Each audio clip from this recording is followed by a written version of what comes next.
Sundaram Business Services, a subsidiary of Sundaram Finance Ltd, brought together some of Chennai's eminent CFOs for a breakfast gathering.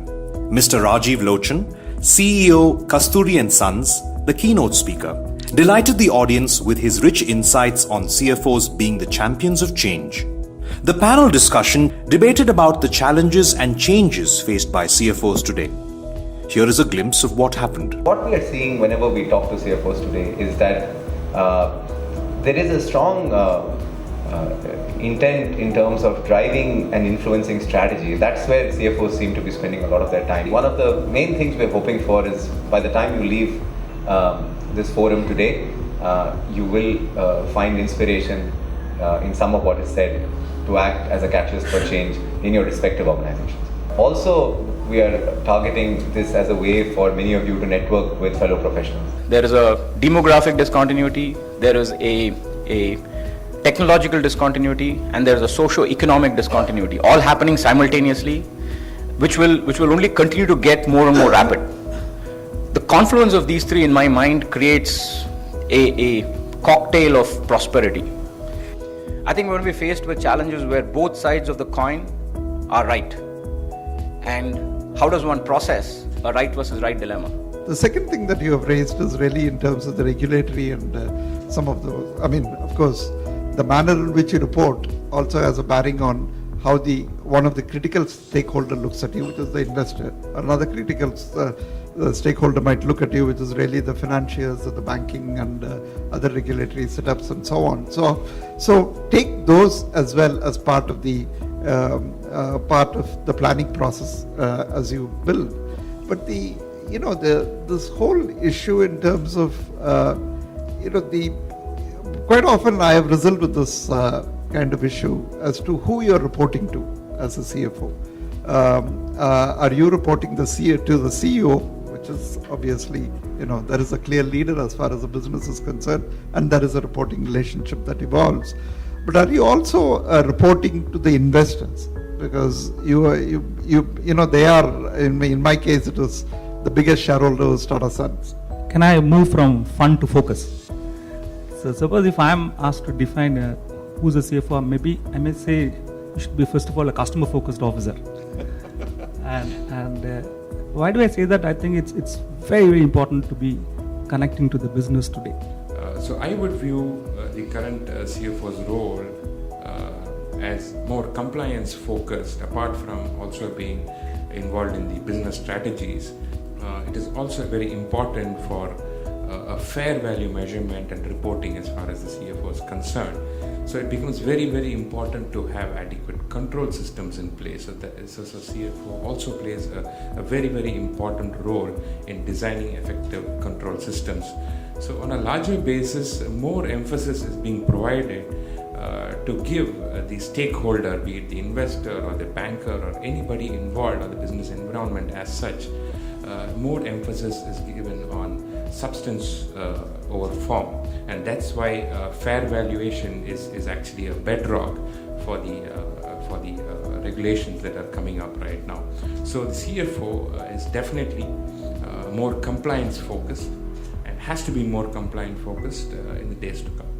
The other thing is, how do you keep up with some of these advances that are taking place right across? Obviously, there are, when you are introducing India's and so on, there is this whole notion of how do you get people trained, and then see the issue that I had was not just getting trained, but also being able to advocate changes, regulatory changes and so on, because we are ultimately the organization is the one who's facing the challenges, not the auditors themselves, because they are the ones who are, but how do you, he referred to the different treatment that things undergo, which has an implication on the business, not just on the accounting statements and so on. So how do you create a level of expertise? And that led to a complete organizational change, because that led to how do we create a lot more of specialization within the organization and so on. I think that is a very big kind of issue. The only other thing which we are seeing some interesting in some of the organizations, just as there is fair amount of interest for finance function people to learn more about the business. Today, interestingly, the business people have sort of, been asking for finance for non-finance people. So I think that's increasingly also, which actually sort of, reflects the symbiosis which needs to exist between the two, that even the CEO needs to understand what the number implications arising out of numbers and regulatory changes are, because he would also be able to think more and, better about his business once he understands some of these implications. So I think it's beautiful that it's working both ways. So since you mentioned about GST, I thought I'll just one more question to you on GST. To my mind, it is a business issue. You're going to have a very great, let's say, advantage or disadvantage as far as logistics are concerned, and it up to us to ensure that, how do I really use this for, let's say, improving the business practice itself, and therefore, be more competitive. I think you have put it very aptly that it's more needs to be looked at as a business reform rather than just as a tax reform in that sense, because the implications are quite. For example, the GST rules talks about, only refund from the government, which is very, very unfortunate. Today you have already a huge issue in respect of export benefits, refunds and things like that. Forget your income tax refund, park that point.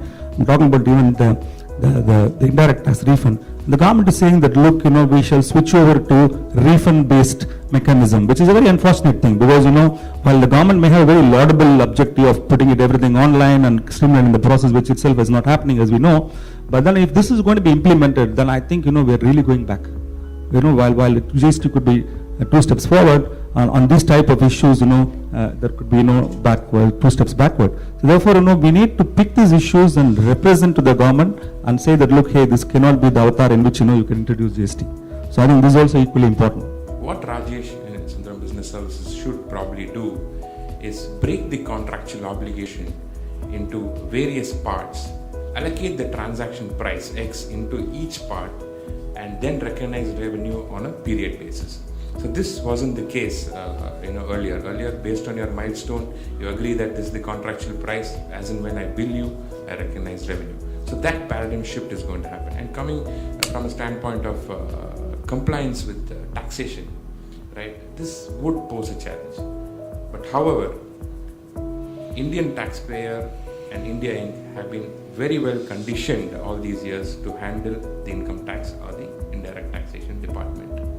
There are going to be interpretative issues wherein incomes may be deferred over a period of time, or income may be recognized much earlier. This time will tell. And also the income tax departments and probably the indirect taxation department should be conditioned enough to handle the international practices where everything happens in a very fair manner with less interpretative ability. One of these dilemmas which the CFOs face is the sort of, the extent of the travel that you need to do to sort of, from where you are to utopia, and you're always caught between the sort of, business, the promoters who are running the company, with what the requirements on a full scale basis are. So I'm sure that must be a challenge which most of you must be facing on a daily basis here. What would your sort of, advise as to how to travel that road? There are several CFOs who have moved to CEOs and doing really a good role. But then if you're able to, let's say, marry the requirement of the operation and the customer, and of course the finance requirement, then, in my opinion, he will be able to contribute, and I'm sure, he'll be able to also play a very purposeful role.